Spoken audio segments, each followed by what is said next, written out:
morning, and here are your top 5 stocks to watch out for in trade. Well, busy day on the earnings calendar yet again. Today we start off then with BPCL, Maruti Suzuki, Interglobe Aviation, Vodafone Idea, TVS Motors, BOB and Canara Bank. They're all slated to deliver their quarterly numbers and the street will be closely eyeing them. Let's just give you a brief glimpse as to what to expect from some of these majors. From BPCL, we'll be expecting weak results from OMCs as there have been no inventory gains this quarter. The progress on the stake sale, that's going to be a key moving point, and the marketing margins could be moderate. Maruti, given the 16% year-on-year volume growth, we are expecting revenue growth as well to be higher. The discounts are likely to come off sharply due to the strong demand pull and lower inventory levels. Margins are seen growing to 11.5%. TVS Motors, well, margins could decline this time around on account of the higher commodities, the BS6 cost parity, partly which is offset by the cost control. Lower export incentives as well could hurt their margins. Now let's focus in on earnings that were delivered yesterday post-market hours. And Axis Bank, not a bad set at all, as the profits came in at 1,683 crore rupees.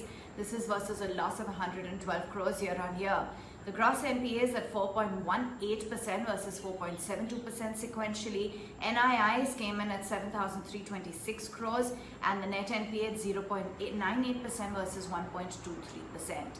L&T as well delivered its numbers and they were pretty much in line with what the street was expecting. You had the revenues which came in lower by 12% at 31,034 crore rupees. The PAT was aided by the sale of their EMEA business to Schneider Electric, but yet came in lower on account of the impact of COVID, which was clearly felt.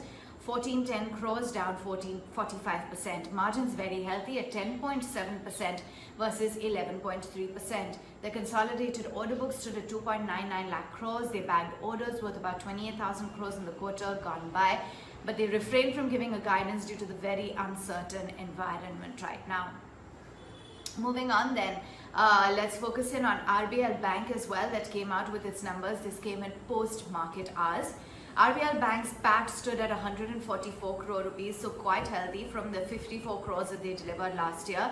The NIIs were up about 7% at 932 crores. Net NPAs at 1.38% versus 1.65%.